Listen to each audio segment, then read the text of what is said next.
Well, hello, Board Game Maniacs. Thank you for joining me for another theme month here on Board Game Maniacs on YouTube.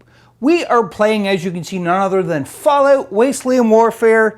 There may be other videos for this that is up. I don't know exactly when this is being released in succession for the month, but just know that this is part of the Fallout month, Wasteland Warfare, by Modifius Entertainment and Bethesda. Whoa, that's a mouthful. I've played Fallout the video game in the past. I'm not a huge big gamer for that because I've never played it since a long time.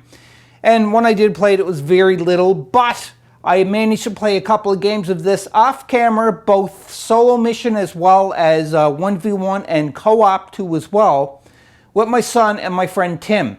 So this video that you're seeing right here, we are going to be playing the solo mission, one of the solo missions that are in the book, and we are going to be using the AI. Now, I potentially could be getting some rules here that are going to be mistaken and wrong, but again, as always, if I do, just please comment down below, timestamp the video, and let me know what page number it is in the rule book so they can clarify. Because the games that I did play off camera, I really enjoyed. And this game is a lot of fun. The miniatures are awesome. The detail in the miniatures are great. I loved painting the miniatures too as well. Whew, I don't know what else I can say about this. One negative thing I guess I could say about this game is the tokens that you use are very small and hard to handle with somebody who has bigger hands. That is probably about the only thing that I don't like about this game. Other than that, I thoroughly enjoy it. So let's look at the armies, the scenario, the board setup, and we will start on the battle. Looking on page 41 of the book, when I say the book, there's more than one book for this game. It's actually the campaign handbook. Now this is the AI scenario, and we are playing Cut Off the Head. Page 41, like I said. And this is the board setup. It is a 3x3 board. And it's pretty simple. It goes with 6 rounds, and the objective is, the AI objective I should say, is defeat the subject. And the subject that the AI has to defeat is the leader. And that is it. Once they defeat the leader, if they defeat the leader, the AI have won the game. Because it says here, victory conditions. The AI wins if the player's leader is removed from the battlefield. And the player wins if they survive the full 6 rounds. You can see here the board is all set up. I really like the look of this board and the terrain and everything that I have for it. Now, you can see it's kind of blocked out to show you from, you can see the crates there. So going across, down here, across the table edge, I'm going across here. That is 3x3. So that is what you need to play this scenario on this game, is 3x3. Now let's look at where I deployed the survivors / settlers and where I deployed the AI. The survivors / settlers are deployed right in the center of the board. It does say that you can deploy them from the center out as long as it is not any further than the blue measuring gauge.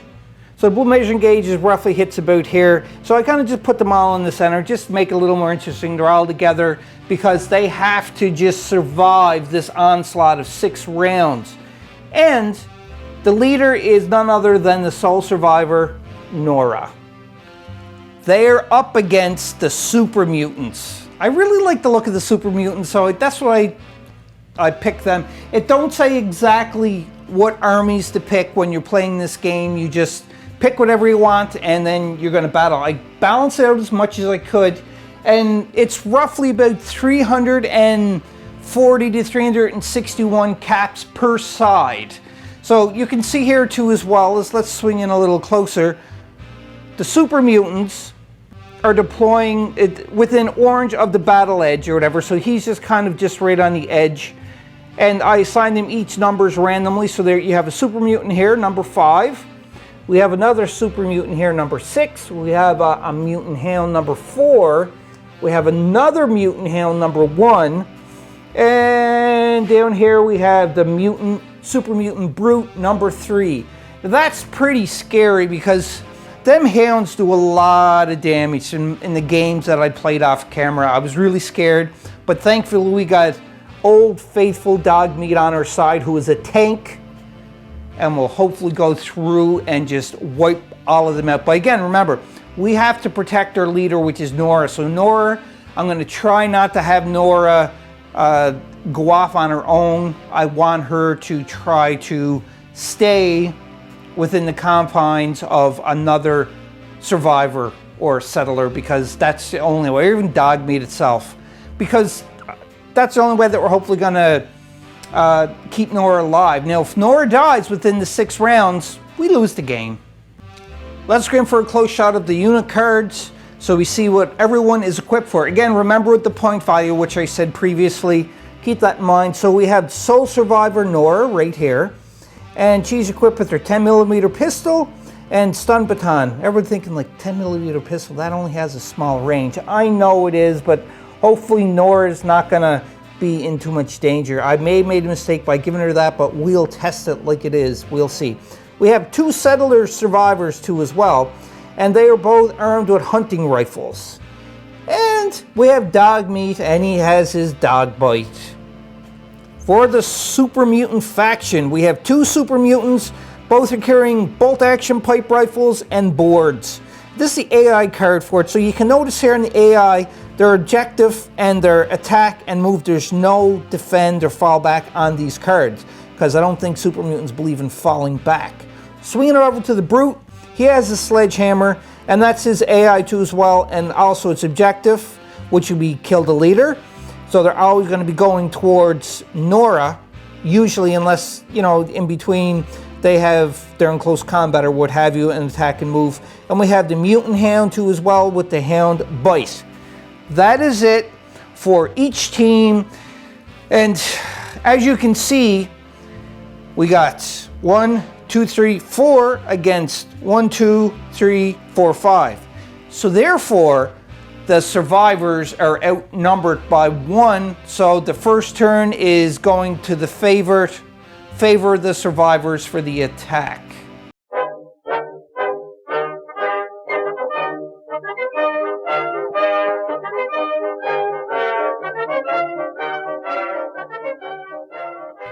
You notice on the survivors, they have these armor tokens. There are bonuses that once they get hit, it goes away. It kind of just gives them a +1 to their armor. Now, just like regular survivors have the +1, but if they're special characters such as Nora and Dogbite, they get 2 +1s. With the first round going to the survivors, I'm going to activate one of the settlers right here, and she's going to stay where she's going to take a shot. It is long range, so as you can see here, into this Mutant Hound.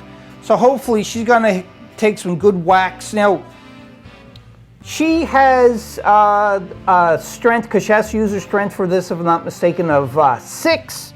But, however, don't pass through this. He is touching the sign, and I'm agreeing that this sign is terrain. He's touching it, so therefore he gets a bonus because of that. So he gets a +1 to his armor, and she has a -2 to her stat for shooting. So it's dropped down to 4. You can see here, I said strength, but it's actually perception. I was bad. Hunting rifle got some pretty good range, does 2 damage. Because it is long range, oh, I put a red there instead of a black. Black is longer, but in either case, she's definitely in range for, and I also put a yellow. Just really double check that. I was looking at the wrong card. My bad, but I caught it because the close range for the hunting rifle is blue and then it's black, but you can see definitely just in range for the blue. So luckily, so she's going to try to shoot and hurt this Mutant Hound. There's the dice. This is your white die to see if you hit, and then these are your effect die too as well. Now, Mutant Hound has a physical resistance of 1, but +1 because touching the cover. So she rolled an 8, but she had to get a 6 -2 is 4, so she whiffed the first shot. And she's going to say, you know what, I'm going to shoot at him again. Why not? So 6 would have hit, but we're counting him touching the sign as being in cover. She whiffed even her second shot. Uh-oh. Because that settler has 2 actions, showing that she activated, so the token goes there. And then we're on to the AI. Now how we do the AI is, you notice that each of these AI have a number assigned to them. So here there's a number on each of them too as well. So what we do is we just take one, we randomize it, mix it up, and then we flip over one to see which one activates. And it is going to be number 1. So number 1 is, number 1 is the Mutant Hound that the settler just shot at. Interesting, very convenient. You can see from the Mutant Hound card, this is the AI response, so we're going to have to roll the blue effects die, and it'll determine what it's going to do. Now the Mutant Hound is at full health, so 5+. It's either going to do an reckless attack or an objective. Oh, there's actually F for fall back here. Alright, so let's see what happens here.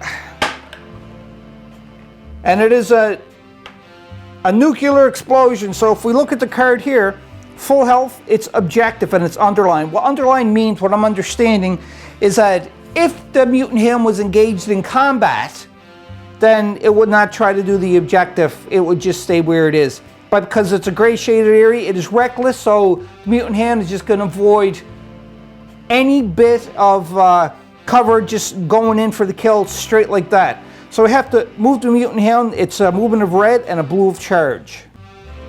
Because the Mutant Hound rolled a nuclear explosion on the effects die, and it is objective and it's shaded in the gray, and it is underlined too as well, so therefore if the Mutant Hound was engaged, it wouldn't break off the engagement, but the objective is to kill the leader, plain and simple. So that Mutant Hound, you can see, is far enough away, or close enough I should say, to charge poor Nora. So this Mutant Hound, I'm just going to move these out of the way, is going just move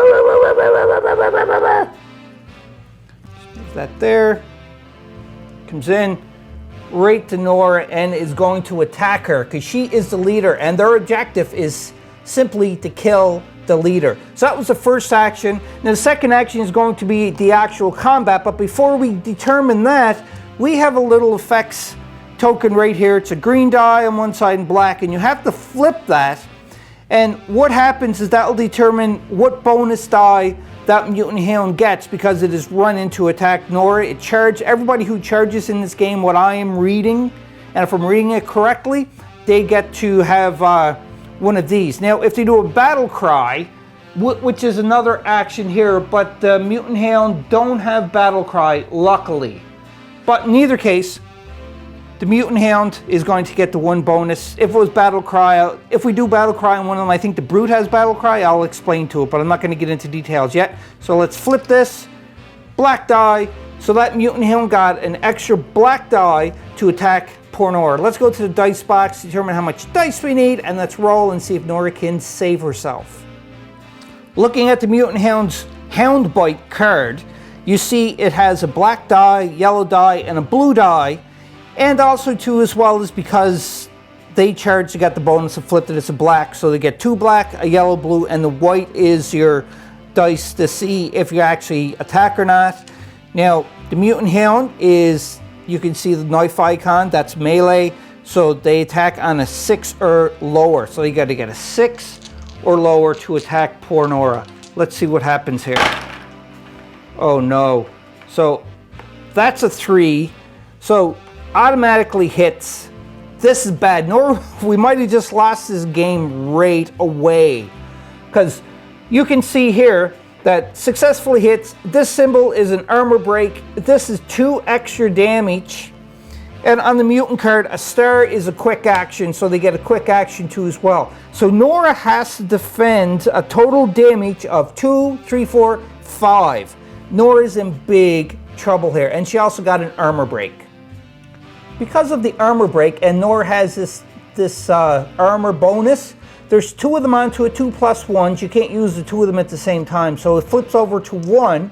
So that takes off 1, so that armor break token is gone. So she still got a +1 to her armor.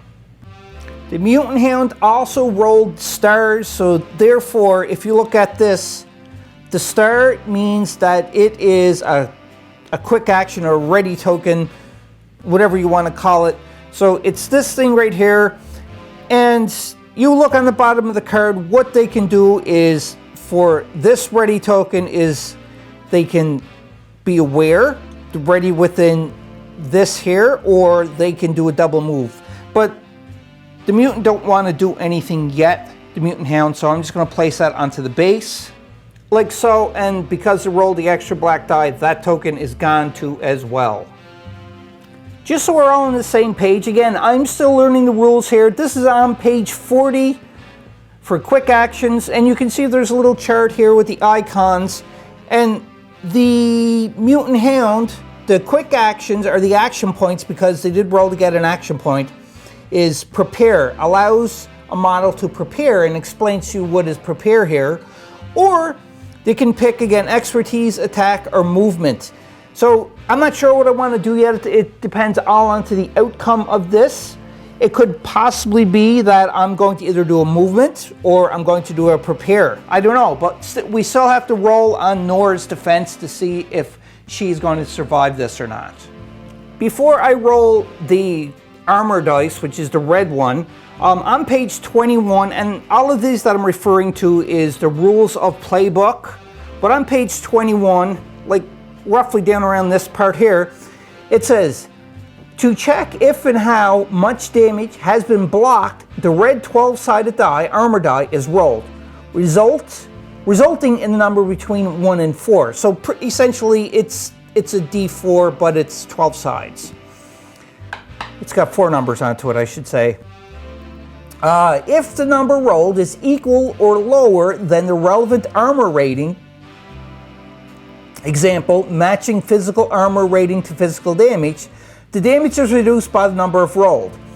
If the number rolled is greater than the armor rating, no damage is blocked. And it gives you an example and so on. So we're going to go and we're going to roll this die for Nora, and hopefully Nora is going to get lower than her armor rating. I think is 3. I'll have to double check. Actually, her physical rating for Nora is 3. She don't have any armor onto her. So she has to get 3 or under to help with damage. Here goes. This is for Nora. Now, Nora again has a physical armor rating of 3, because that is exactly what the mutant is attacking with. It's physical. Because you can see here, melee, and it's got the shield icon, so it's physical. And if we go over here, the Nora's rating right here is 3 physical. So hopefully she's going to do pretty good. A 1.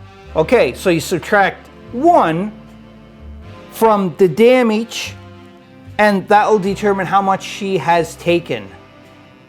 Because we rolled a 1, and Nora's physical is 3, so you take 3 from 1, and that leaves 2 damage, so Nora suffers 2 damage from the Mutant Hound first attack. That is bad, because that Mutant Hound is dangerous. And remember, Nora's our leader, and if she dies, we're done. And there's the 2 wounds on Nora. Nora's not looking too good, and Dogmeat don't know what the heck is going on right now, but unfortunately, that was only... Oh, no, that was the second action. I keep forgetting about the actions. That was the second action for that Hound. So that Hound is now done with its activation. So we put in this activation token to show that they're activated. Now, just a couple of things about this activation token. They're double-sided. One is gray and one is yellow. You can ready one, which means is I'm just readying them, but because I'm not sure what I want to do with them yet. So then it goes on to the next turn. And then on the next turn, if you activate another one of your miniatures, all ready models in your faction has to activate too as well. But the difference with the AI for this is that you cannot ready an AI miniature. They have to activate as soon as their number is pulled. Just so everybody's clear on that. But anyhow, Nora suffers 2 damage from this, and now we have to activate one of our survivors. I just rearranged the tokens. I put the one armor that was laying here on top, because these are actually, all three of these are base to base. Now, base to base 2 as well with the Hound, and I put the armor bonus on Dogmeat 2 as well, just onto there. Again, like I said, this is the only thing that I have to say that I have problems with this game, is these little tokens, because, you know, they can just be in the way and everything. I think I might try to develop a little bit of a base for it to hold the token, so it just makes things a little more organized and you don't forget them. In either case, I'm not saying that, you know, if that's the only issue I have with this game, then this game is awesome, in my opinion, and it is awesome, in my opinion. So anyhow, now we can activate another one of our settlers, survivors, I should say, and I'm thinking who I'm going to activate here is none other than this Dogmeat. That's right, he's a machine, he's a monster himself. So he's going to attack. Don't even have to charge because he's in base to base. So he's going to attack this Hound. Now, what happens here is when you're attacking the Hound and you have assistance, you get an extra green die for each assist. So Dogmeat is going to attack and have 2 extra green die for this. So, and Dogmeat's got a really high number, so I think it's an 8. So when I roll, I have to get 8 or under for this, which is really good. But also too, as well as this Mutant Hound has a reaction token. So Dogmeat might not attack yet, because I have to think about what this Mutant Hound is going to do. If it's going to just back up, but if it backs up, that takes 3 attacks, melee attacks, onto this Mutant Hound. So that Mutant Hound still might be dead. I don't know. I have to think about this. I'll be back in a second. After looking over the rulebook a little bit more and carefully assessing, now this means it's ready, but I may not use the ready. There's no token for a move action or charge action that you can do for, because on the Hound's card you can either be ready or you can do a move or charge for your reaction. And this Hound's objective, again, is grayed out for reckless. So would that Hound stay there or would it move back? But it's kind of, I'm not sure exactly how to play this, so I'm just going to make a call onto it. And again, if this is wrong, please timestamp the video, refer to the page number, and also explain to me what is the proper procedure too as well. But because this Hound finished and Dogmeat is going to attack, that Hound is going to move. That's what's gonna, for the action point is going to do a move or a charge, is gonna move. So it's gonna move backwards, the base movement of the Hound, which is red. So it's gonna move back, but before it moves back out of combat, all 3 of these the survivors are going to take a shot at this poor Hound. So that Hound could be dead. It is reckless, could stay there, do another charge into one of them, but the thing is it already activated. It won't get any bonus of them dice if it does that. So I'm going to say he is going to retreat, but we're going to retreat back that color, and then we're going to roll for each of them to see what kind of damage that Hound is going to take. It still might survive. I don't know. We'll just have to wait and see. On top of that too as well, where the Hound did actually hit Nora and damage her, every time you hit a model, you get what is called a critical or a charge token. And because of the Hound Bite, you can see here, if this Hound Bite has 3 of these charge tokens, it's going to do a charged Hound Bite, which means you roll a yellow die, you do 3 damage plus whatever the yellow die is going to do. And this is undefended, because any charged weapon or charge ability cannot be defended by armor. So just be aware of that too as well. So right now I have to roll the dice. First, we're going to move the Hound back, and then we're going to see if the Hound is going to survive this onslaught of the 3 melee attacks or not. So for the the action point for the Hound, they just put the red because their base movement is red. It's going to move back just like that. But now, all 3 of these get to take turns in attacking. So let's go. I'm going to do it in order of Dogmeat, Nora, and then the other settler. First, Dogmeat's attack, and Dogmeat has a high attack. It's a dog bite, and it is 8 for agility. So Dogmeat has to roll at least 8 or under. Oh, critical. Boom, just like that. This is not looking good at all for the Mutant Hound. So first off, let's deal with this critical. So that critical counts as 1. And you can see here, this is kind of, you can't really see what that is, if that's an armor break or not. It's kind of, or is it blank? I don't know if that's a blank. 1, 2, 3 blanks. So yeah, it's a blank. It got some extra spill off there because them dice wouldn't be worn off that bad. Because you can see here, 3 blanks. So that's what it was, as a blank. So anyhow, so critical success, 2 bottle caps, and if we look on Dogmeat's card, bottle cap removes the readiness icon, but he didn't have any readiness icon after he moved back, luckily. So therefore, Dogmeat is just going to do 2 damage. Now, the Hound has to roll to see if it does not get that damage. So again, the red die, and the Mutant Hounds is 1. So let's see what it gets. So 1, take away 1 is 0. So that means that the Mutant Hound survived the first attack so far. Now it's Nora's turn to attack. And Nora has a stun baton. So she's going to get the black die, green die, and blue die. Now it does energy attack, and the Hound's resistant armor for energy is 1, 2 as well. But Nora has to do 5 at least. So let's see if Nora is going to do some damage here. Dogmeat was unsuccessful.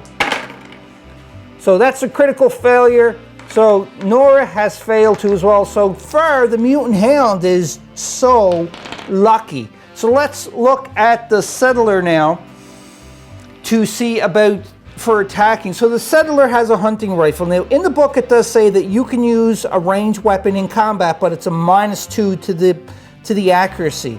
So gun, so it'd be a 4.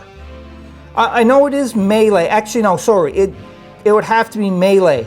You're going to use that for 2 damage, so therefore have to roll a 1. Or you can do what's called an improvised weapon where you get a green die.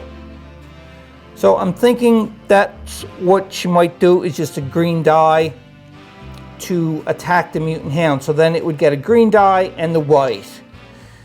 Okay, here goes. So has to get 3. 3 or under. Hopefully it'll do some damage here. No, 6. Well, that was a 6. So therefore, that Mutant Hound was fast enough and agile enough to run away, and while moving away, dodged every one of the attacks. That is some lucky dodging.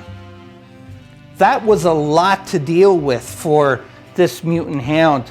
But that ends the Mutant Hound's activation, so now we have to activate one of our heroes. And I'm thinking Dogmeat might go in for some revenge. Dogmeat, I think, is gonna, if it's in range, to charge. And then, you know, like for the second action, probably, well, gotta fight or just stay there and protect Nora.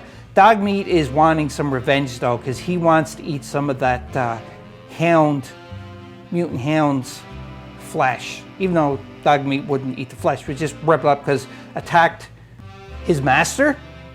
Not happy at all.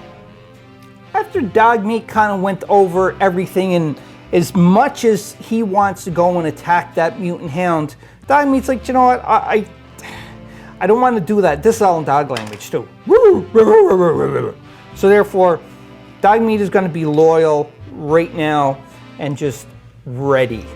So that is Dogmeat's activation. But again, remember, as soon as another one of these survivors activate, Dogmeat has to do the activation too as well. So now we're on to the AI. Next activation, who is it going to be? Shuffle them around a little bit more. Let's flip this one over. Number 5. So number 5 is the Super Mutant right here. Oh, let's get a better view of what the Super Mutant sees now. Oh yeah, he can see some stuff, but I don't think he's in range. He may be in long range, but again, we have to roll to see what the Super Mutant is going to do first. Rolling the dice and comparing it to the AI card of the Super Mutant now. Cola bottle. So let's swing over to the Super Mutant here. It's a single cola bottle. So you can see here, full health. So it's reckless. The objective is to kill the leader. And because it's on the first line, it has to do a melee attack. So the Mutant Hound, or not the Mutant Hound, but the Super Mutant is pretty much just going to do a 2 base run of yellow to try to get up closer to Nora, and that will end his activation. He's going to have to do his 2 base run, but also too as well as it is shaded, so it is reckless. So he has to abide by the AI for the objective. So he's not going to even worry about cover one bit. So that's 1 movement. And he can't say, okay, I'm going to shoot. I have to actually go by what the card says, which is melee. So that is his 2 movements, just like that. And now he's done with his activation. Now we're on to the next activation for the survivors. This survivor has decided that, you know, he's going to just start shooting. I just hit the mic there. Sorry about that, everybody. He's going to shoot, and this here, he has the hunting rifle, so really good range. This is short range. Definitely in short range, so he's going to shoot at this Super Mutant right here to try to do some damage to him.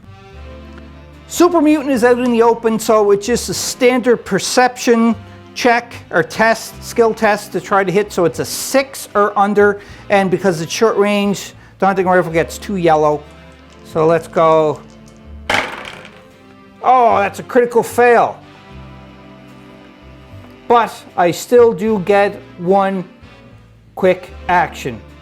Just so we're all on the same page, I'm going to use these caps for quick actions, just so we know, you know, like that is going to be a quick action instead. So even though he failed, he still got a quick action there. I'm just going to turn him like this just to face better. Facing don't really matter into this game, but that's a quick action that he has now. And he is just going to shoot again for his second action. Because of the quick action, onto the Settler's card, the only thing that it can do is prepare. So that is going to be a prepare, so I'm going to switch it out for a green eye, and it is within green for what it sees for prepare, and so nothing can be done here, but I already activated. But if they moved, then definitely he'll be able to react to that. Settler's taking the next shot. Same thing. Now again, 6 or under. Got a 6 exactly, and it's 1 armor break. Woohoo! The Super Mutant's armor for physical is 1, and that armor break takes that away. So the Mutant is just, both hits are going to go through and hit that Super Mutant for 2, because you can see it does 2 damage with the hunting rifle. So that Super Mutant is whacked for 2. That's what you get, Super Mutant being reckless. Well, so there, 2 points. It's kind of fallen into the board here, but that's 2 wounds on that Super Mutant. Back to the AI for the next one that's going to activate. Give these a quick little shuffle here.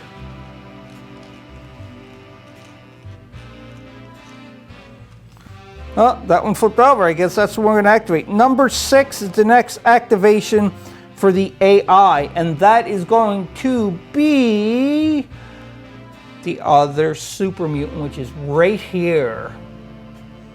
See what that Super Mutant is going to do? It is 1 Coke bottle, or 1 Nuka-Cola bottle, I should say. So because of that, it is melee, and it is the objective, which is kill the leader. So he's going to make a double move action up to Nora as well. Because it's the shaded one, so it is reckless. So he don't care. He's just going to go like that. And because, again, like I said, melee, he's not going to try to range it. But that ends his activation. And you can see how close he is to Nora. Like, this is scary stuff. Nora's got to be sweating a little bit, because I know I am, and I'm not even Nora. Totally forgot that I ready dog meat onto the last of the survivors' turns, because I activated. he was ready, so he should have went before he did. But he didn't, it didn't interfere or anything, so I'm just going to do Dogmeat's now to activate him, and he's going to charge to go in to attack the wounded Super Mutant. You can see Dogmeat is not in range of either one of them with the standard, so he is going to charge the wounded Super Mutant, like I said, definitely within range. So that was the first action, to charge at the Super Mutant. So Dogmeat is going to take the black die, and for a second action, he's going to attack that Super Mutant in melee to bite him. That's right, bite his leg off. Bite his leg off. Here goes. It's a lot of dice going at that Super Mutant. Dogmeat has 8. Whoops. So because it has 8, or Dogmeat has 8, so that means that 8 or under, baby. Oh, it's a critical fail, and that was his second action because he did charge. Poor Dogmeat. Like, I don't think you woke up on the right side of your bed this morning, or doghouse or kennel. What that does mean, though, is Dogmeat has tied up this Super Mutant, so the Super Mutant is not going to be able to do anything else. And then this Super Mutant would have activated, which would have went right there. And now it is on to one of the settlers again, and the only one left to activate is Nora. Now, Nora is the leader, like I said, so Nora's got to be really careful what she's going to do here, because you don't want to stray too far away to cause some trouble. That will cause her some trouble. Nora decides to be a mouse, and that means that she's going to try to get away from as many of the mutants as possible, so that she's going to be out of range and survive, because she's got to try to run around the board while her survivor friends take out all of the Super Mutants. So she is just going to go just for 1 and 2. She's going to move up here and be in base contact with terrain to get a little bit of cover for next turn. Just like so. And that ends Nora's activation. So there you go. And all what's left to activate now is the Mutant Hound and the Brute. Because remember, they outnumbered the survivors. So let's flip over and see which one is going to activate now. Number 4. And that is the Mutant Hound all the way up there. First, the blue effect die to see what the Mutant Hound does. Star. So if we look on the Mutant Hound card, which is right here, 1 star, it is melee, obviously, and it's an attack, which is a reckless attack. So now, because this is an attack, we have to look at the AI response attack and look and compare it to what that Super Mutant can do, or the Mutant Hound. So number 1, close combat. Nope, because too far away. Nora's all the way over there. Number 2 is charge into engagement. Can't do. Move into engagement. Can't do. Move to within charge distance of an enemy. From the enemy. I'm not sure. Might be able to do that. If not, I think what the Hound may end up doing is just move towards the enemy. Move towards enemy objective instead. Oh, so can move towards an enemy. So it don't have, looking at this card, what that's telling me is that the objective, yes, but because it's an attack, the Mutant Hound is just going to move closer to the closest enemy, not Nora, the objective. Interesting. So it might be able to charge to tie up one of the settlers. We'll see. The Mutant Hound's charge is a blue, and bam! Enough range. Uh-oh. So that settler is in some trouble. So that Mutant Hound is going right into there and gets a bonus. We got to flip that token to see, and then the next one is going to be a melee attack. Here goes, flipping it to see what one. Black. So it's going to have a black die to add it to attack this settler. Mutant Hound has a strength of 6 that it's using for the melee attack. Oh boy. So now that's 2 black die because of the extra black, a yellow, and a blue. Oh, this settler might be in some deep doo-doo here. Here goes. Here goes. Oh, critical failure. Lucky, lucky, lucky, because that would have been an extra 2 hits that the settler would have to fend off. But that was the second action from the Mutant Hound, so therefore the Mutant Hound's turn is over, and the settler managed to just very slimly get by that attack. Last one to activate is the Brute, and we have to roll the effects die, the blue one, to see what the Brute is going to do, because you just never know what's going to happen. Here goes. Brute is going to 2 cola bottles. So if we swing down here, 2 cola bottles, full health. It's the objective, which is to kill Nora. So he's going to go towards Nora to kill. Can't do any range because don't have a gun, but it's going to be melee. So therefore, the Brute is going to do a double move up to get to Nora. That where the Brute ends the turn, and you can see here, getting closer to Nora. Nora is kind of running away from everybody, but the Brute is seeing her trying to escape and is just chasing after her. That ends the first round. I hope you're enjoying this so far. I am extremely enjoying this. It's a lot of fun. So let's go on to round number 2.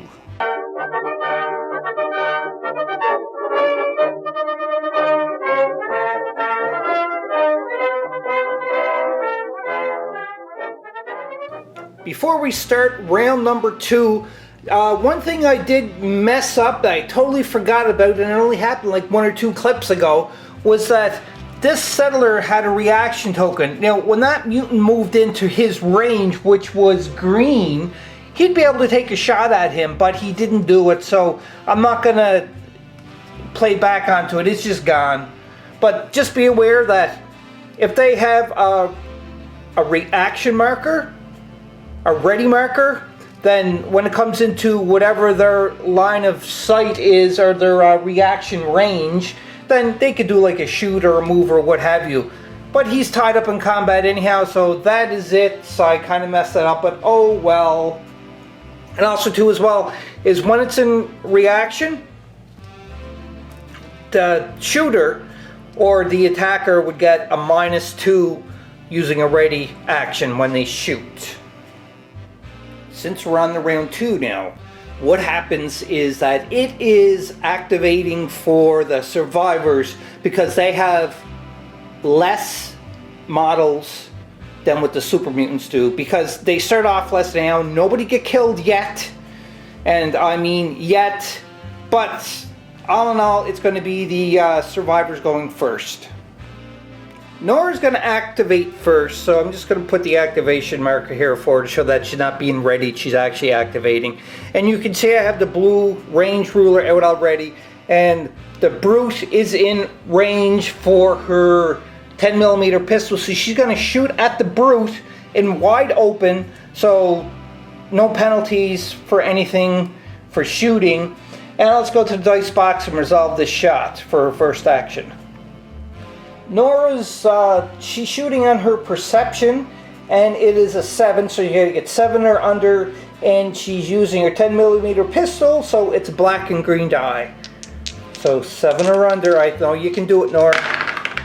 She's got a 3, awesome, and a -2 too as well. So either way, she's gonna hit, and that gives 2 extra damage. So on top of the 2 damage, that's 4 damage that Nora will do to the Brute if he fails to block. The Brute has a physical armor rating of 2 and gets a 2. So again, it's your armor, according to the book again, I'm just reading, so I kind of get this confused every once in a while. So if the number rolled is equal or lower than the relevant armor rating, which is a rating of 2, the damage is reduced by that number. So the Brute don't take any damage for that one shot with the 10mm pistol. It's a bing and bounced off his armor. For Nora's second action, she's not sticking around to try to shoot more. She is just gonna hightail it out of there. She is going bye-bye and just running back to yellow. Actually, she's gonna run back, but I'm just swiveling this around a little bit because she is going into cover. On to one of the AI to activate. So again, Just moving them around a little bit. My Spider-Man hands are picking up the tokens. Oh, that one flipped over. Alright. So number 6 is activating. So what mutant is number 6? Number 6 again. Where'd it go? Yeah, number 6 right there. Is this mutant right here. So we got to roll to see what this mutant is going to do. Here goes. Whoop.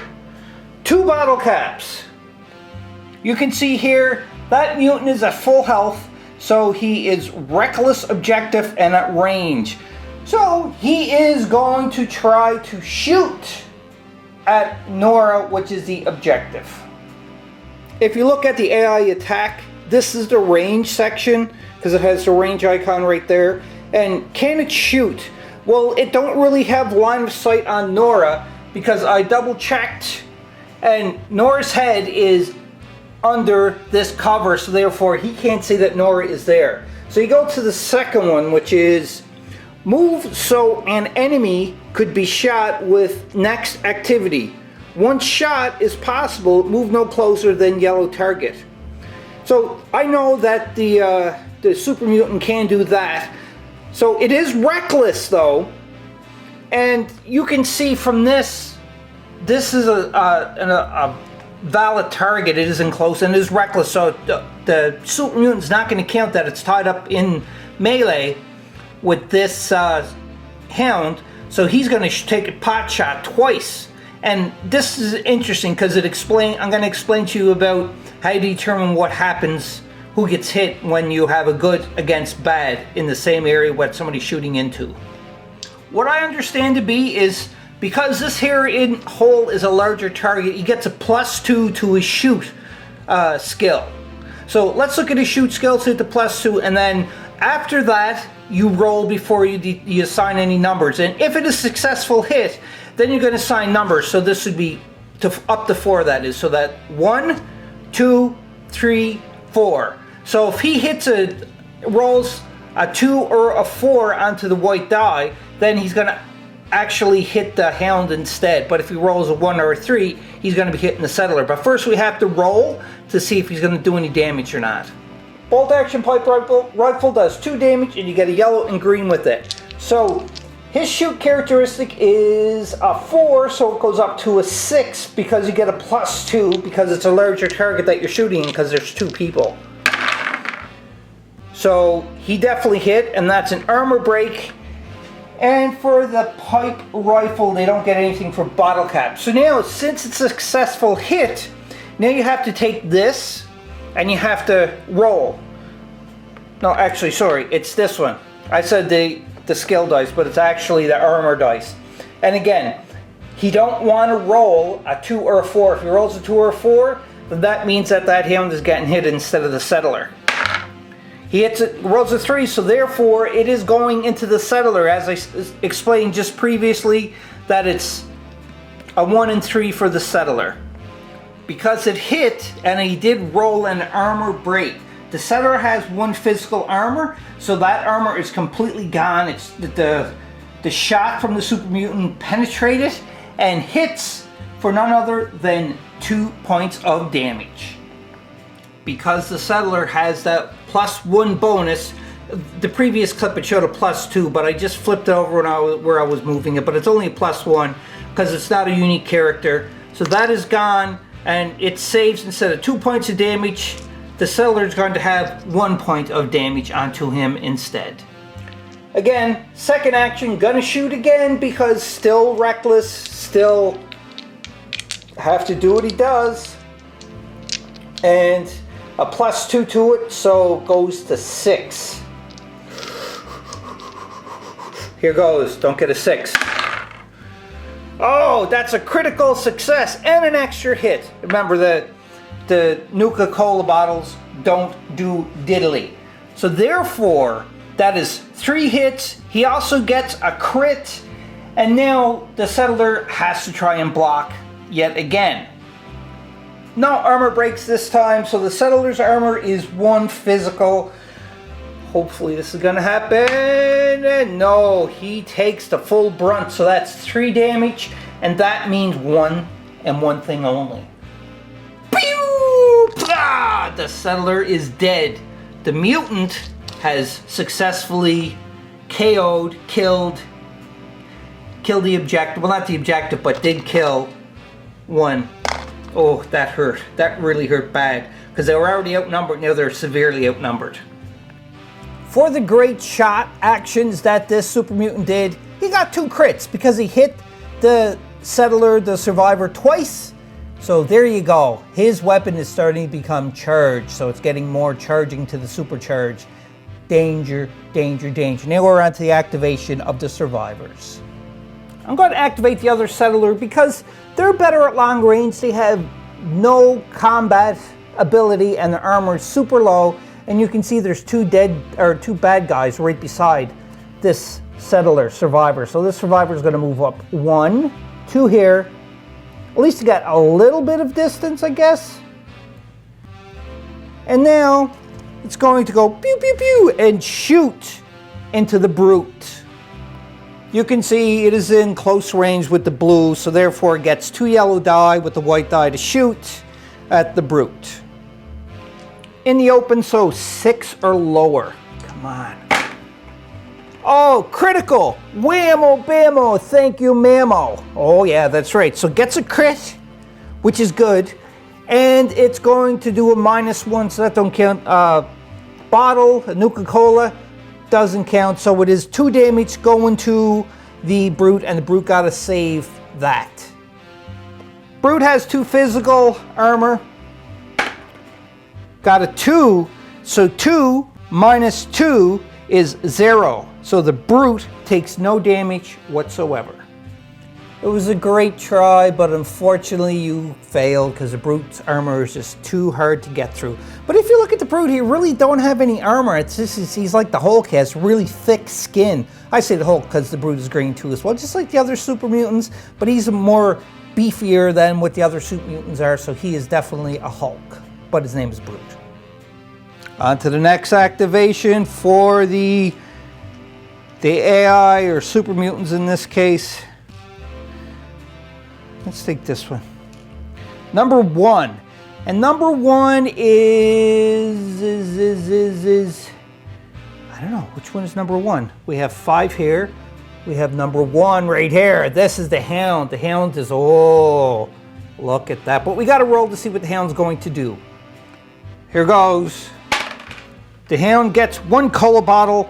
And if we look here, it's 1 cola bottle is A. The Hound is at full health. And even if it wasn't, it's still the same.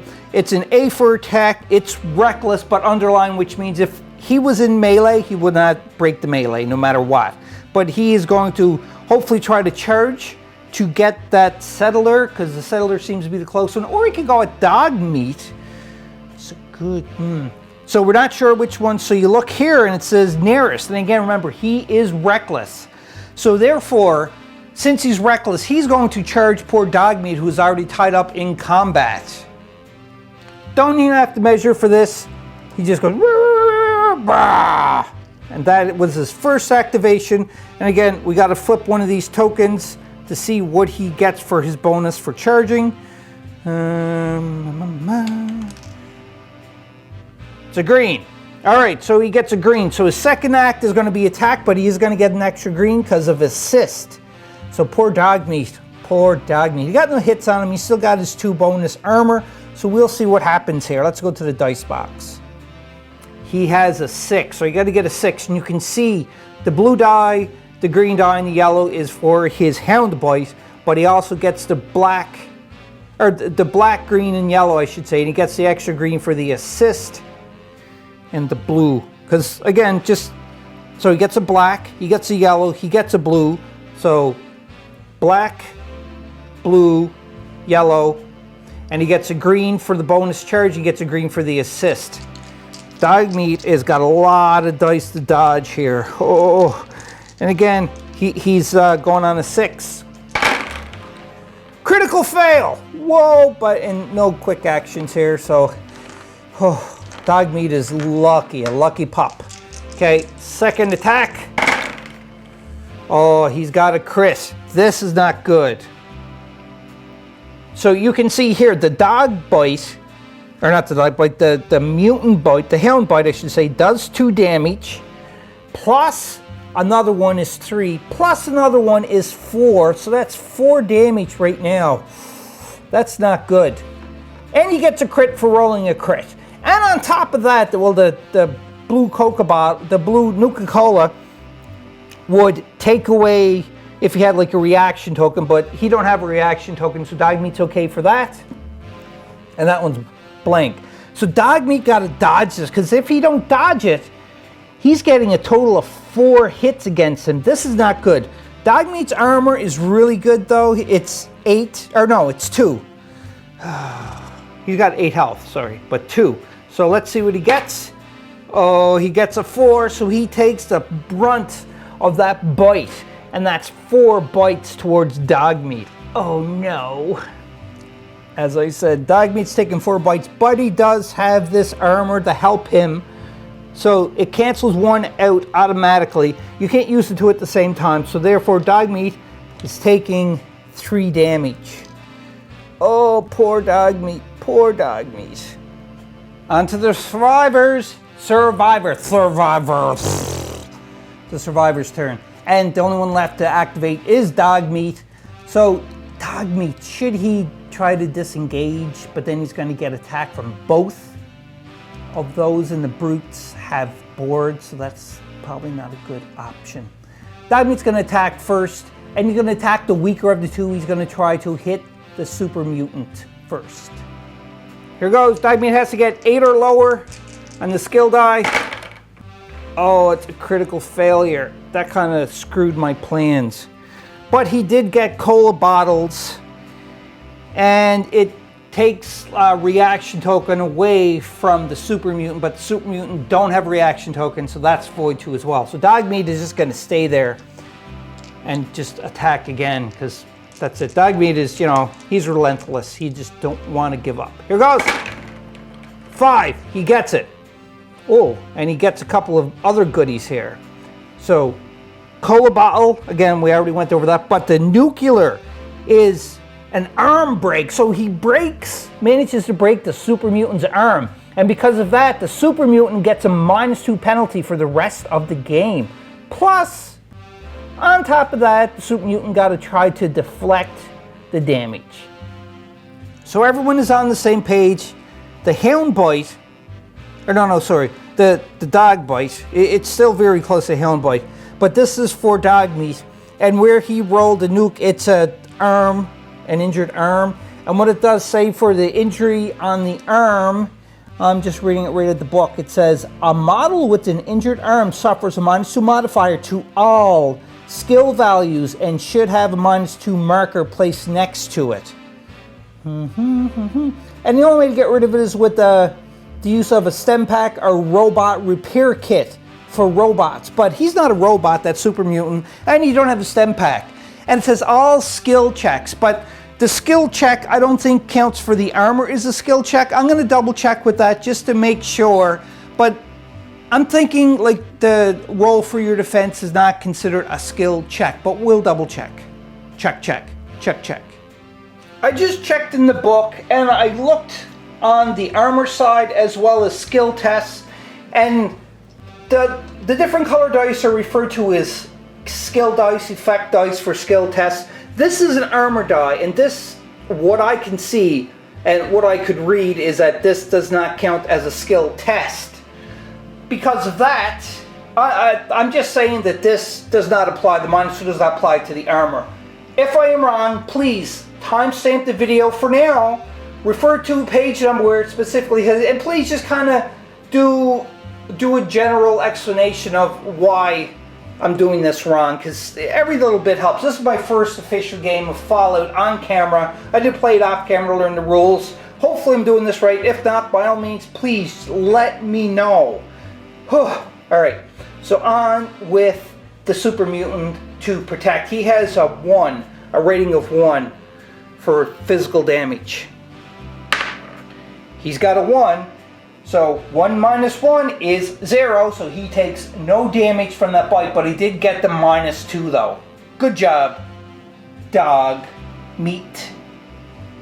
My mathing skills is not that accurate today for some reason. Probably lack of sleep. But in either case, I was wrong. He does take at least 1 damage too.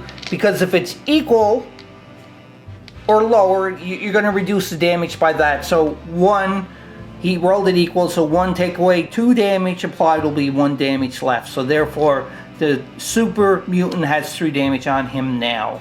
And that is Dogmeat's activation. We're on to the AI again. I think that the survivors are in some trouble here because all 3 survivors have activated and only 2 of the AI activated. So the AI has 3 more activations to go because nobody get killed on the AI side yet by the survivors. So 3 more to activate. This could be very dangerous. Number 4.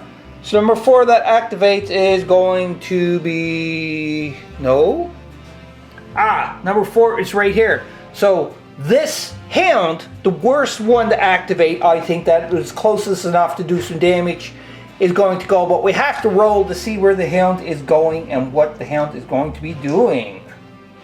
Okay, let's see what Mr. Houndy is going to do. And it's 1 bottle cap, or 1 Nuka-Cola. I keep saying bottle cap. So if we look at the Mutant Hound, the card, it's 1. Full health, it's going to be A, underline if it's engaged, it would not leave, but he is alone. So he's going to attack. Oh no. So we look at the attack card here, and obviously it is only in melee. So close combat, no. Charge into engagement, no. Well, I think my charge, we have to check that. So the charge value is blue. Looking here, I was trying to decide if Dogmeat is the Hound is closer to Dogmeat, that's already engaged, or going to charge into the Settler who is not engaged. And it is reckless, so it just don't make a difference really. But Dogmeat I measured is a little bit further away, so it makes more sense to come after this Settler. And because the Settler's head is kind of sticking above the cart there, so it does have a line of sight. So, and it is in charge distance. So he's going whoopee, just like that. And running up, very dangerous. So he is going, we have to flip the token to see what kind of bonus it has, and now it's going to attack that poor Settler. Let's see, bonus, green, right there. So he gets a green bonus. So now he's going to attack with an added green for the attack for the Settler. On the Hound card, I had to lay it out. I just had to organize them a little bit. So that Hound does not have any crits. But the other Hound that is tied up with Dogmeat does have the crit. So when it comes time to the Hound to attack Dogmeat, he's going to go to the charged bite. And you can't defend against that. So Dogmeat is probably in a lot of trouble when he does do that. But in either case, we have to deal with this for the Settler now. So again, the green die is for the charge, and he's got the black, yellow, and blue for the Hound bite that you can see there. And the Hound has to get 6 or under because there's nothing infringing. So 8 minus 3 definitely hit. So 1 armor break. So the Settler only has 1 armor, so that means that everything is going through. So that's going to be 2 hits and a broken arm, because we already talked about what that is. 2 hits and a broken arm, but he does have that +1, or her, she has that +1. So it gets rid of 1 damage at least, it blocks 1. So he got, or she got 1 damage on her, plus because of the broken limb, it's -2 to all tests made, skill tests, except for the armor. Next activation for the AI, number 5. Number 5 is right here. He has a -2 though.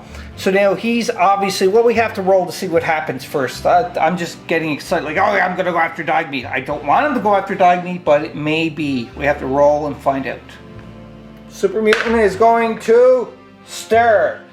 And that is 2 stars, It's an attack and it's underlined, so therefore he is not going to disengage. So he's just going to attack poor Dogmeat just like that. He has a strength of 6, but it's going down to a 4 because of the -2 because he got a broken arm. And he's attacking Dogmeat with the board, which is a black die. So a black and the white, and then the green is for the assist because the Hound is there too as well. So I have to roll higher than a 4 and no minuses to the skill dice because I don't want that. Oh, of course, he got a 2 and a minus. Uh-oh, Dogmeat is in some severe doo-doo. So that means that's 2 hits going toward Dogmeat, and Dogmeat has to avoid it. So here goes. Dogmeat, come on, you have a 2. He's got a 3, so no, he does not block anything. But oh yeah, Dogmeat has 1, so he does take 2 damage. And the reason why I say that, Dogmeat's skill check is a 2, so both damage will go through. It'll hit 2, but because Dogmeat has this, it's going to just take that off and block 1. That's 4 damage now on Dogmeat. Dogmeat has a health of 8, so he's still hanging in there pretty good. He's just, you know, I'll shrug it off. It's okay. But that was only 1 attack. Now the second attack is going into Dogmeat again. Gotta get a 4 of the Super Mutant. Maybe he'll screw up this time. No, he's got another critical. Oh, that's 2 more damage going into Dogmeat unless Dogmeat can block them. Here goes Dogmeat. You got 2 physical.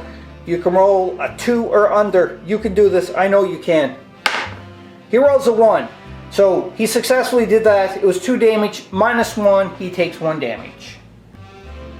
That leaves 5 damage to Dogmeat and another critical onto the bat for the Super Mutant. So therefore, if the Super Mutant uses his bat one more time, he's going to be at full charge so that the 4th attack, or it will be the next attack after that, nobody will be able to block it. This is not looking good at all. We are in some big trouble.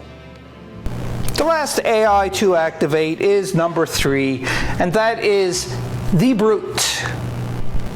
Here goes. He's got a nuclear explosion for the Brute. And if we look here, the Brute does he got any damage onto him? I'm just reaching over the table. No, the Brute is actually fresh. So he's got to do a reckless attack. And he can't do any melee.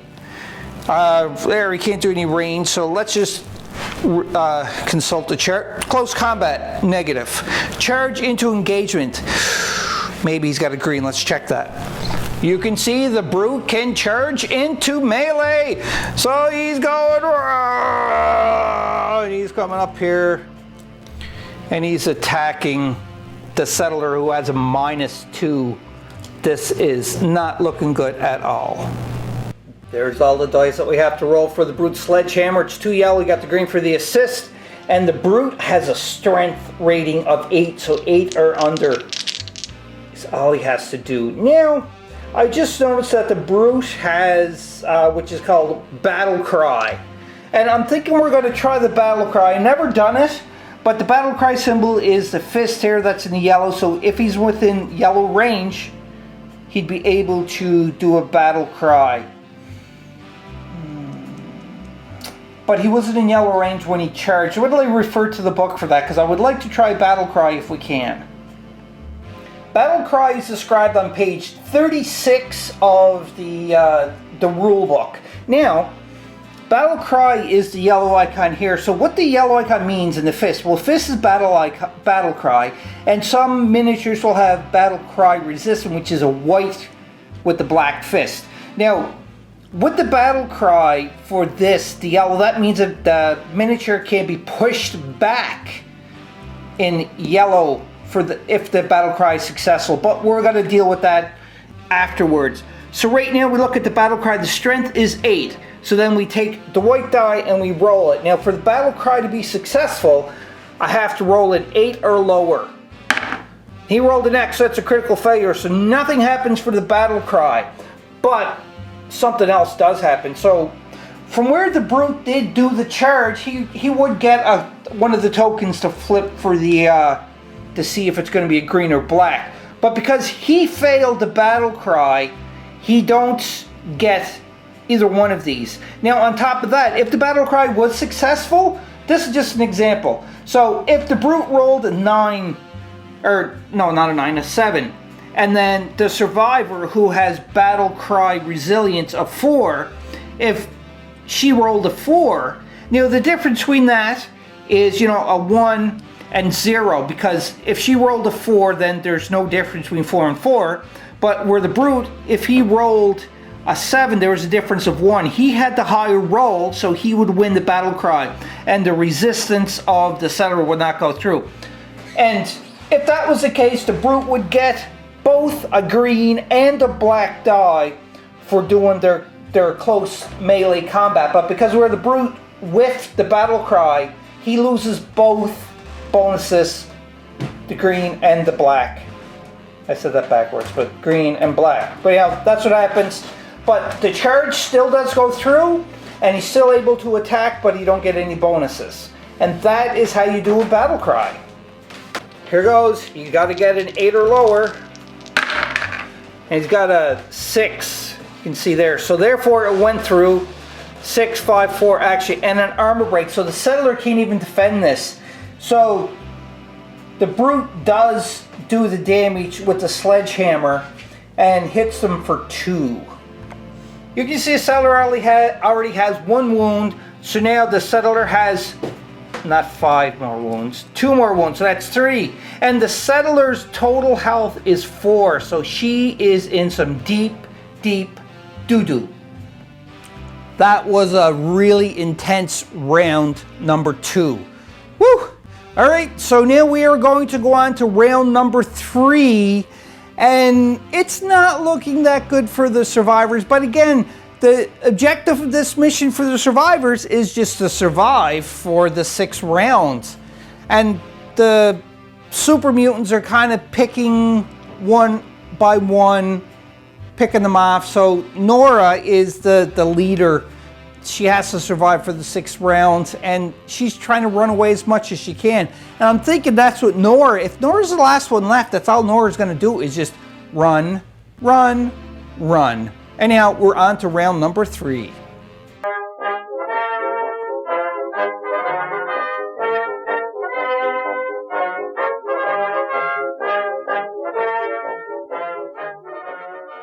Start of round number 3. The survivors have the least amount of miniatures on the board, so they are starting this off. Dogmeat's got 5 wounds, 3 more, and Dogmeat is toast. We have the other settler has 3 wounds and 1 more, and she is toast. And we have Nora that has 2 wounds, and Nora in total has a health of 7. So 5 more wounds and Nora is toast. So something has to give here, because this is just not looking good at all. Oh, I don't even know where to start, to be honest, because you can see here, fresh, fresh.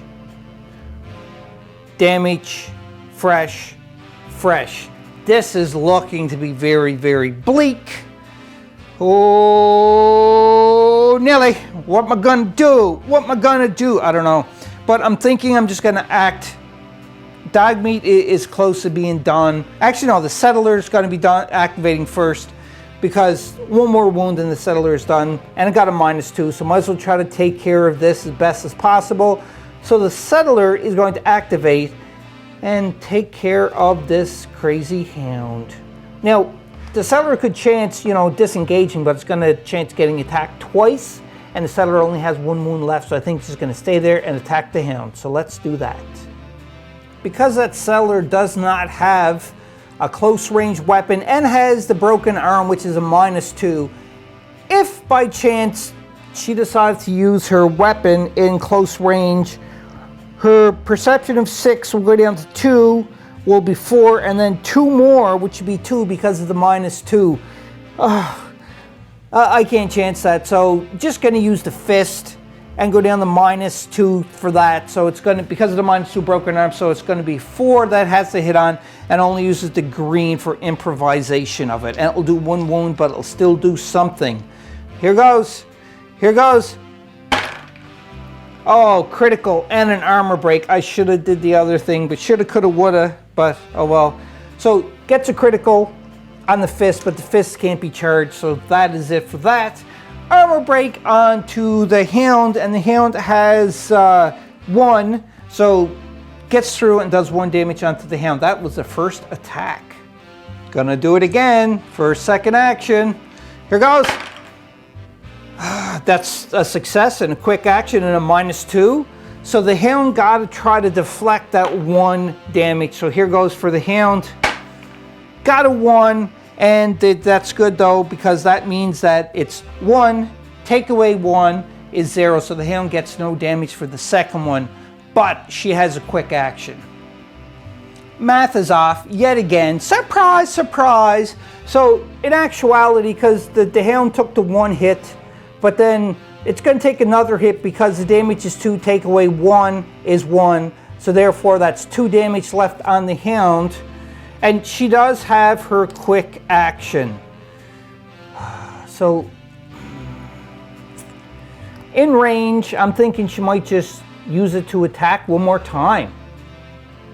I just a little bit of calculation here, and she's not going to be able to attack again. And the reason why, because she got the -2. This is a quick action, so it's a -2, so it'll be a -4.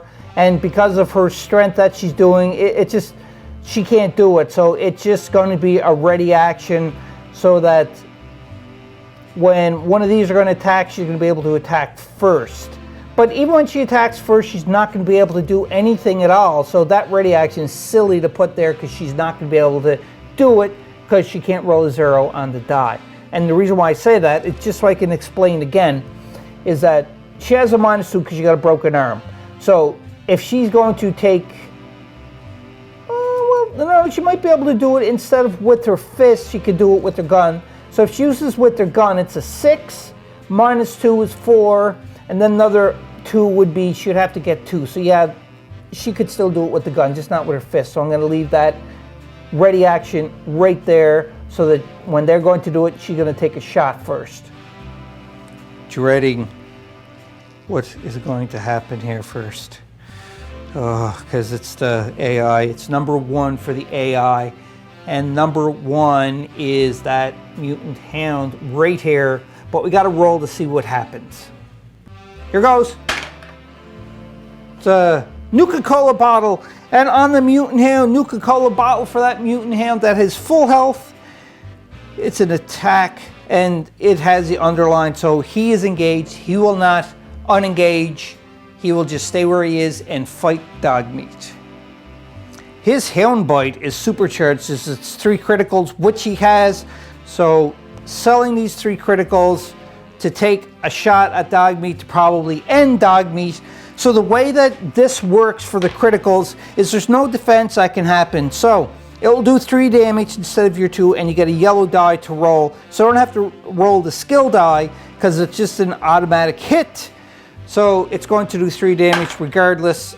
And then a nuke, which would take away the reaction, but not going to reaction. So that is very unfortunate. With 3 more hits, Dogmeat will go up to 8 damage. And unfortunately, like I said, Dogmeat is gonzo. Oh no, no, that only leaves 2 more survivors, and we're only on round number 3. On the survivor side, Nora is the only one left to activate, and Nora is in some deep trouble. I'm thinking what Nora is going to, I'm not even going to bother measuring for the yellow. Nora's going here. She wants to try to hide as much as possible, and she is going to go on ready. And when I say ready, I mean one of these tokens. That's her second action. And she's done of her activation. Now let's go see what AI is going next. Here goes. It's number 4. And number 4 is dun, dun, dun, the other Hound. Uh-oh. See what the Hound's going to do? Stir. And the Hound has to do an attack underline, which means, unfortunately, the Hound stays there and does an attack on that survivor. The Hound is growling and just ready to attack, but the survivor has this, gonna use the gun, last ditch effort to try and injure the hound. Because this here is a quick action, it is a -2 to her stat that she uses for shooting, which is because she's using her weapon. So it goes from 6 to 4, and then another 2 because she has the -2 from her broken arm. So therefore she has to get 2 or under, and yellow dice. This here is chancing it. Success, because that counts as 1, and it's another quick action, but you don't get a quick action from a quick action. And it's an armor break. The bottle cap does nothing, but therefore it is going to hit that hound, which has an armor of 1, so it just completely blocks it, and the hound takes 2 damage. Whoa, lucky. 2 more damage on the hound before the hound attacks, and the hound has a health of 4, so just about kills 1, but no success. So now the hound can continue on with the attack onto the survivor. You can see there's a dice that the hound is doing, so your skill dice, and then your effects dice, green for the assist, and then the hound bite is the 3. And the hound has to get a 6 or under. This is not looking good. That's a 6, and 2 armor breaks. So that poor survivor is just dead. Don't even roll, because the survivor only has 1 armor rating, physical armor rating, and it just busts through it. So that survivor is Gonzo Deadzo. Woo! Ah, gone. Just like that, very easy. It's all up to Nora now. Nora is the only survivor left, and we have to activate 3 more AI now. This is gonna be bad. So let's flip over the next one here. It's going to be number 5. And number 5 is going to be this mutant right here, Super Mutant. So we have to roll and see how it behaves. At this point, it's really, because they're only going to just try to converge on Nora, but we'll roll it anyhow. So Coke bottle, and for the Super Mutant with that Coke bottle and the damage, he suffers some damage. So it's objective, it's reckless, so it's therefore have to move towards the kill Nora. Just to make things move a little bit quicker now, because we are only down to 1 survivor left and we are on round 3. I am going to just start flipping over the tokens, move, and then if there's anything that's going to come in combat, I'll be back and I'll show you what it's going to be. Started activating move around the AI, so this AI, Super Mutant, had moved up to 2 because it got an objective. That's just to move closer to Nora. Was not in charging distance at all. So then it was the Brute's turn, but unfortunately, you see the Brute was here, moved up because it was objective 2, which is kill Nora.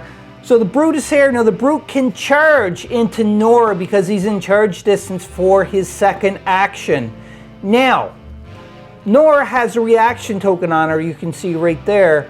So Nora is going to take a shot at the Brute before he goes into charge. I don't think she's going to kill him, but we'll see. And just to show you, she has the 10 mil pistol, and it's a blue range, and it's obviously within range. Because Nora's shoot is 7 for her test of perception, it goes down to 5 because it's a -2 of a quick action, so it needs 5 or better to hit that Brute. She gets a 7 -1 is 6, not enough, so Nora just missed. Oh. That Brute continues its charge now, and I measured it's still in charge distance, and I got to flip to see what bonus it would get.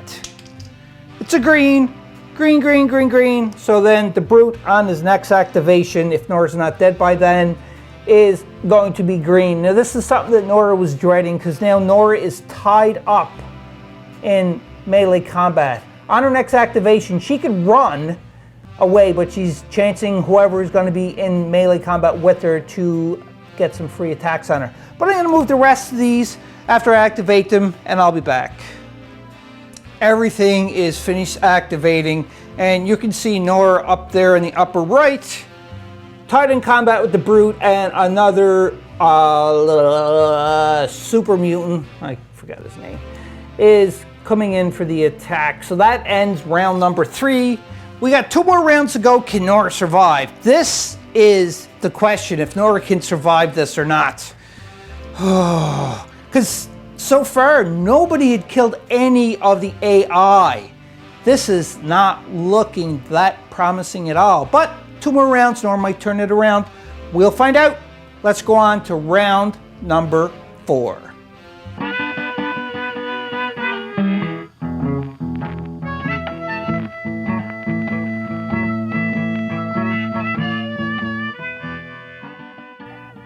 Nora has to do some fancy footwork going on here, because if not, she's going to be in trouble. Now, I've looked at things, and Nora could stand there and try to attack the brute, but chances are, because the brute is fresh, she got no damage, she's not going to do anything to him.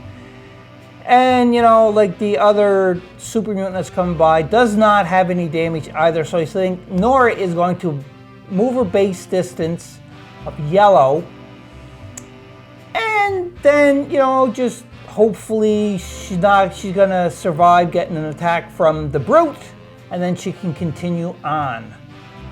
So that's her base movement. She's moving back this way first. 2 yellow, white die, needs an 8 or lower. Actually, no, he's got the green too because he got the bonus. Ugh, not a good idea. Nothing else she can really do though. So got a 7 -2, definitely hit. Armor break of 1, and that's going to turn to a 3 hit. Here goes for Nora. Come on, Nora, you can roll good. 3, and her armor, physical armor rating is 3. So therefore, that's 3 minus 3 is 0. So she don't take any hits, and she still has an armor bonus of 1 onto her because she didn't get hit, so it didn't use it. So Nora is safe from the brute, and she can continue on with her action. Nora finished her activation move there. She's running out of options. She's kind of cornered herself in a bad way. So now I'm just gonna go and activate all the AIs in combat or shots or whatever. We will be back. After all activations are done, nothing within combat, but you can see 3 out of the 5, I should say, have charged into combat. I want to say 5 because the other one moved up there. So 3 of them has bonus die against poor Nora. That is right there. Oh, she's in so much trouble. I just wanted to throw in the towel, but Nora is not a quitter. I think they won, but we'll see. We're going on to round number 5 of 6 rounds. She may survive this. I have no idea, because Nora, I don't know what Nora's going to do here. She could potentially kill one of them and then run back to make it go 1 more round. We'll see, but we're going on to round 5 now. Help.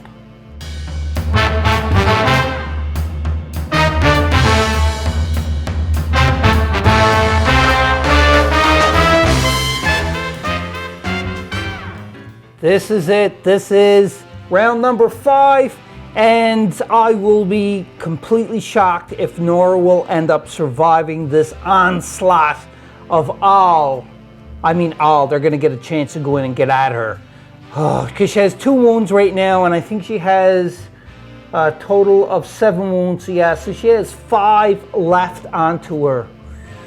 This is not a good thing for Nora, but anyhow, Nora's activating first. Nora is going to attack with her stun baton, and it is a melee weapon, so it's a strength of 5, so she needs to get 5 or under, and it gets a black, green, and blue. Now, it does 2 energy damage. On top of that, if she rolls any Nuka-Cola bottles, it gets rid of one of the quick actions, but none of them have quick actions onto it, but it would stun. That's a little symbol. Let's go a little closer here. That little symbol means stun, so Nora may actually stun. I hope so, but we'll see. Let's go to Dice Box and see what Nora's gonna do. 5 or under, baby. Let's do this! Oh, it's a critical failure. That's 1 shot. That was bad, but she did get a Nuka-Cola. So one of the miniatures are going to get stunned, and I didn't say what miniature is attacking, but obviously going to be the weakest one, which was the Hound. The Hound is there, and I'm going to put a stun token right here, you can see, on the Hound, and I'll tell you what stunned does. I think I already went over this stun condition, but again, it's on page 48. It's sounding very familiar, but I've been playing, I don't know. Anyhow, so when a model is stunned, place a stun marker next to it. A model with the stun condition can perform no actions other than to use a move action or quick action if able to remove the stun marker. Note that the model spends this action to shake it off the condition and cannot actually move anywhere during such an action.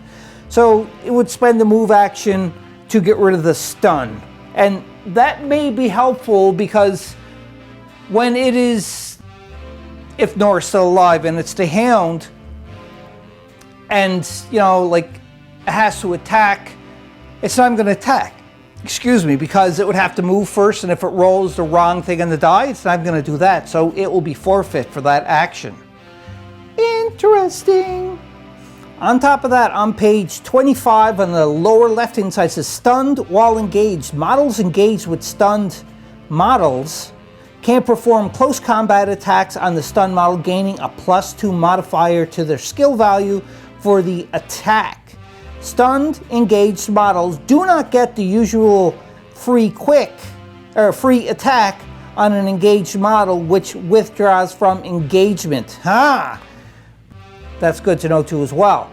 So Nora's first attack on the Hound got the Hound stunned, didn't do any damage to stun. Now she's going to do a second attack and she gets a +2 buff to it. Having said that, her perception, her strength, which she's attacking with, goes from a 5 to a 7 because the Hound is stunned. And the Hound only needs one more. At least, hopefully before the end of the game, Nora's going to be able to take down at least one of the mutants. So that's a 7. Whoops. So she just got that. Lucky, lucky, lucky. And it would be a 6 actually. And she also got 2 more Nuka-Colas. So that miniature is just stunned so much because Nora, they can't believe that the Hound can't believe of how much attack Nora's giving when she's surrounded. But that is going to give 2 energy damage, so now the Hound has to roll for energy damage, and that Hound's energy is only 1. So let's see what's going to happen there. Roll high, baby. Oh no. So 1. So 2 take away 1 is 1. So that Hound takes 1 damage, but that Hound is dead now because it had 4 wounds. Deado, deado, gonzo deado. That's them getting shocked. Dead. Here comes the scary part. All the AI is going to activate. First activation, number 1. Who is number 1? Number 1 is the other Mutant Hound.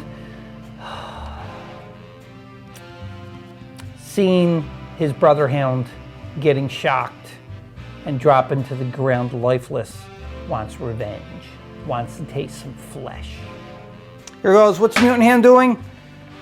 1 bottle cap. Mutant Hound, 1 bottle cap. Full health is an attack underline, is not engaged. So we have to look at the attack thing. So close combat, no. Charge into engagement, I'm pretty sure it can do that. So that's what it's going to do. Mutant Hound's charging capability is blue, so you can see there, rating it right in, and is going to get a bonus for the charge. The gap that was there is no longer there, so now the Mutant Hound is going to attack, but we have to see what bonus die that Mutant Hound will have. Flippity flip! It's a green die, so it gets an extra green. That's a lot though, because that's going to be 3 green because of the assist. Let's go dice box and see what happens. Oh geez, so 6 or lower. That's a lot of dice. Oh, critical failure. Yes, but those got anything to give a benefit there. So bottle cap or Nuka-Cola, yes. Nora don't got any quick action, so that don't work. Extra hits don't work. That don't work. And the rest are minuses. So no other bonuses. That's first action. No, it's the second action for the Hound. So the Hound is done. Nora just barely survived that one. Let's go on to the next activation. Next activation. I'm scared. I'm really scared. Number 3. And number 3 is the Brute. Uh-oh. And he's right beside Nora. Let's see what the Brute does. 2 stars. And the Brute's 2 stars. And the Brute has no damage, I don't think. I'll have to double check. But if not, 2 stars is going to be attack, and it's going to be cautious. Yeah, the Brute don't got any damage, so the Brute is going to attack, but it's going to be cautious. Now, it's in melee, and there's no chance of hitting anybody else when they're in melee, so he's just going to attack. He gets 3 green, because he got that token. Nora is getting into some deep trouble here. Brute only needs 8 or lower. Oh, critical failure, but look at the armor breaks. Oh, lucky, lucky, lucky, lucky, lucky. And nothing else. So that was his first action. Now it's second action. This is really nerve-wracking here. I mean nerve-wracking. Another one, please. Another critical failure. Yes. Got a pop bottle. Actually, 2 pop bottles. And does the sledgehammer do anything with pop bottles? Nope. So therefore, the Brute did not do anything. Holy smokola. I think Nora has like horseshoes tied around her neck or something. Let's do the next activation here. It's number 4. And number 4 is going to be, I think it's that other mutant, if I'm not mistaken. One of the super mutants, not, well, they haven't activated already, so yes, it's the one close tied to Nora. Okay, get number 4 out of there because that was the Hound we killed. So let's flip the next one over. And it's number 5. All right, so let's check out where number 5 is and see if we can hopefully destroy it. Okay, so you see number 5 is the other super mutant. And I gotta figure out if what he's gonna do first. Okay, so rolling the dice. Let's hopefully see we'll get something good. 2 bottle caps. So let's look at the mutant card to figure out what it is. So you can see 2 bottle caps there. It's objective. He does have 1 wound, so he's still between the 4 and 6. So it is going to be a reckless objective, and it is going to be an aim. So it's going to be a range attack that he has to do. Okay, so I moved him in to charge, and I have to flip the token. Gets a green token. Oh. So Nora is surrounded. I managed to make enough room for everybody to fit in. A lot of dice going at Nora here. 4 green, that's the max that you can do. In the rulebook, it does say that you can only roll a max of 4 of the same color. Nothing else. And we're going, oh, look at that. So that's a 7 -1 -1 armor break and Nuka-Cola bottle and a hit. Oh, I think Nora may be in a little bit of a jam here, and I don't know if she's going to survive. Okay, flip it over last token, number 6. I'll know who that is. Now, hopefully she's going to survive this one too. There's the green token for the bonus because of the previous charge. All the green dice again with the black and white. I am so hoping that Nora's going to survive this too as well. It's kind of hard. Just roll high, come on, roll high. You could do it, you could do it. I believe in you. I believe in you, Nora. Oh, that's... oh, no, that's 2 hits. I'm in trouble. Nora's in trouble. I don't know if she's going to last any longer. Oh, and got a 4. This sucks really bad because that is going to be some pretty devastating hits. That's 4 hits that Nora is going to take into this, and I don't know what to do. Oh, so Nora has 5 wounds. She has a total of 8, if I'm not mistaken. I'm just trying to look at her card. No, 7. So if she takes 2 more wounds, she is dead. And right now we are on the final round, which is round number 6. Oh, Nora, please hang on. Please hang on.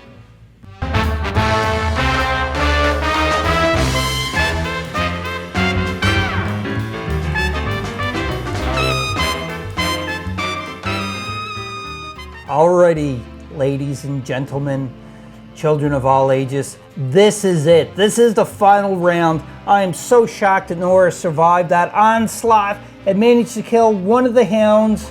So now Nora is activating first because she has a disadvantage, and she's going to attack the Super Mutant that has the 3 damage, so it's number 5 there. So let's go to the dice box, tally the dice up, and start shocking. Here goes for Nora. So she has to get a 5, and she got a green, black, and blue with it. She got no bonuses. Her bonuses are all gone. 10. Oh, that's really bad. But she does get a star. And that's nothing counts for it because she didn't get a bottle cap. Well, she does, but what I've been told is that if you get the bottle cap and star, you have to go with the star. And that's the way I'm playing it. If I played it wrong, timestamp the video here and refer to a page number and let me know, please. Because I looked in the book and I'm really not 100% sure, I checked on page 20 where it showed the sample, special effects, activation, and so forth. It could be that I could use the Nuka-Cola and the star, so I could use 2 effects, but on the baton, the shock baton, it does have a nuke which will take away one of the reaction markers. If not, it will be stunned. So the way that I'm playing it, just for house rules, if I'm wrong again, just timestamp the video, refer to the page number, and do an explanation for me, please, because you are going to help me out a lot. But I'm going to play it so it's both Nuka-Cola and a star. And because the star don't affect anything for the stun baton, but the shock or the Nuka-Cola bottle does. So it's going to create a shock to the miniature that I'm attacking, which is the Super Mutant that got the damage to it. You can say I put the shock token there, and we did go over what the shock token means, so let's just continue on. That is attack number 1. Now it's going on to attack number 2, where he is shocked. She gets a +2 advantage to her attack. The last thing she can do here, unless she gets a quick action. Nora, come on, you can do this. Remember, you get a +2, so it is 5 + 2 is 7. I got a 7, baby. Woo! Well, actually a 6, really, because there you go. And another Nuka-Cola, so he can't be shocked twice, but that's an extra damage.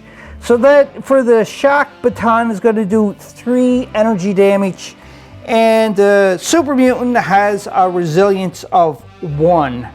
Oh, nerve-wracking, nerve-wracking, nerve-wracking. Let's do this, let's do this, you can do this. Oh, 1. So because he has a rating of 1, oh, my brain is hurting right now. So that's 3 damage, take away 1, he does take 2 damage, which will give him 5. He's still in the game, unfortunately. You can see there the 5 wound counter is on him, but the shock does stay on. So pretty much he would have to move to get rid of that shock token, but he don't actually move, he just says he's moving, and that would initiate in order to take another free attack on him. Hopefully that's what he's going to do. We'll find out though. Let's activate the AI in this last round. Here we go. Last round. Spider fingers are sticking everything again. All right, let's go. This one looks good. Number 5. Oh, that is the shocked mutant. So we got to roll and see what happens to him. Here goes. 2 stars, and the mutant 2 stars, he has 2 damage left, so it's going to be a move, and that's it. So he cannot move. All he does is he shakes off the shock, but it counts as a move, and that means that Nora gets a shot at him. This is why I'm playing it, because if you're moving, he's tied up in combat. He's just, it's going to be a cautious move, but he can't do a cautious move. Will he just stay there? No, I'm playing it. This could be wrong again. Timestamp, let me know if I'm playing this part wrong, but I'm saying he moved the shock counter off, but Nora gets a free melee attack at him. I'm grasping at straws here, but here goes. She needs 5 or lower. She gets a 4. Oh, minus a 3, that's good. And she's got the nuke thing, and there's nothing on the stun baton for a nuke, but she gets an extra hit. So that'll be 3 damage. That could be ending this mutant, but he still has to roll because it's all electricity going through his body. He has 1. Whoop.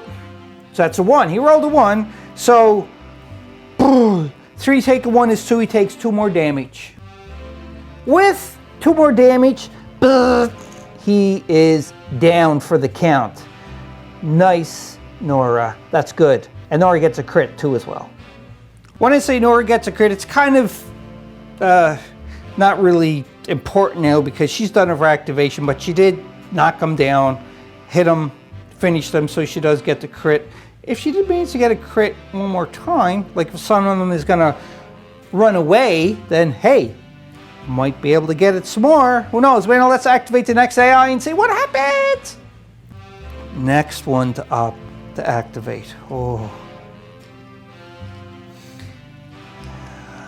Number 6. And number 6 is none other than the other Super Mutant. See what that Super Mutant's going to do? Oh! So it's a Coke bottle and a star. But if you look here, Coke bottle's first. That Super Mutant got no damage, so he is reckless objective. So he don't care they're in combat, but it's not going to make a difference anyhow. So he's going to attack Nora, and he's going to get assisted of 2 green die. He has no negative conditions on him, so he just needs a 6 or under to hit Nora. And he's got an 8. Oh, he whiffed the first roll. Yes. Okay, second one, here we go. And it was 2 hits, so nothing really did happen. Like, it wouldn't trigger anything for the board. The board got no special triggers anyhow, special conditions. Oh, he got a critical for his second attack. Uh-oh. So that is going to be 4 hits on poor Nora. This could be the end for her now. Plus he hit her, so that's a crit. So he gets an extra one, so that's 3 crit, but that is going to be his last activation, but we got to see if Nora can block and survive. Nora's got 3 for her armor. Come on, please, Nora, do this. Just do it. 1! Oh, so 3 take away 1 is 2, so she got 2 more hits on her. Oh, I think Nora's dead. Nora has 5 damage onto her, and we give her the other 2. And that equals 7, which is Nora's health. Oh, poor Nora. There she is in heroic pose with all of her fallen teammates, all of her fallen survivors, and her best friend, Dogmeat. Oh, very sad. Well, Board Game Maniacs, I hope you enjoyed this solo game for Fallout Wasteland Warfare by Bethesda and Modifius Entertainment. I certainly enjoyed this immensely. It was a lot of fun. It's again, I played this a couple of times off camera, but not enough to say that I'm 100% with the rules. As you can tell, hopefully I didn't screw up the rules that much. If I did, again, just remember, timestamp and let me know, what the rules mess up were, the page number for the rule book, and, a little explanation. It helps out a lot. It don't just help me out, though. It helps any of the viewers that are interested in playing this game or is playing it and not sure of all the rules. So just be aware of that. Be kind. Don't rewind. Well, actually rewind to watch it again. And don't forget to click on the subscribe button and the bell notification. Get notified when more videos such as this one comes available. And on top of that too as well, remember too that I did do an update for 2020 on the channel, and it has a list of games in there that if anybody wants to see a continuing gameplay of 1 or 2 games a month on top of our theme month for whatever month it's going to be, to vote on the game that you want. Comment and say, hey, I would like to see this played more, or I agree with so-and-so that said that they would like to see that game. And if Fallout Wasteland Warfare is not on the list, by all means, add it to the list and say, I would like to see more Fallout Wasteland Warfare played on a continuous basis on Board Game Maniacs channel on YouTube. Because I'm leaving this year is just, I'm picking games and I'm playing them, but I'm leaving a lot of it up to the viewers, the subscribers, to decide what other ones they want to see. Because it's very important. You're very important to me. You're very important to all the other Board Game Maniacs to help with the success of Board Game Maniacs, because you guys rock. And I thank you very much for helping us out as much as you have and the continuing support that you do. And remember, if you want to become an official sponsor of Board Game Maniacs, jump over to patreon.com, look up Board Game Maniacs, and you can donate to help us get more games and paints, everything else. And remember, the Painting with the Maniac series too as well. Hopefully there are going to be some Painting with the Maniac this month included into the Fallout Wasteland Warfare theme month, which I'm sure they will. So if they're not out already, just check it out to see if they are. Just do a search for Fallout Wasteland Warfare or Painting with the Maniacs and you'll see which ones they are, because it is added to a playlist. Whew. I really enjoyed this thoroughly. I hope you did too. Comment, subscribe, hit the bell notification, share, like, do it all. Just help us out as much as you can, because it's greatly appreciated. So until next time, Board Game Maniacs, try to plan not to get stuck into the Wasteland Warfare by yourself at the end and surrounded by a bunch of super mutants or just enemies in general that can take you out. Just be careful, play safe, be safe, and think smart. Have a good one, Board Game Maniacs. I'll see you in the next video. And remember, be a maniac! Woo! Hope you enjoyed that video. If you want to keep up to date with Board Game Maniacs, click on the like and subscribe button to be notified when more videos come available. If you want to become an official sponsor of Board Game Maniacs, go to patreon.com/BoardGameManiacs.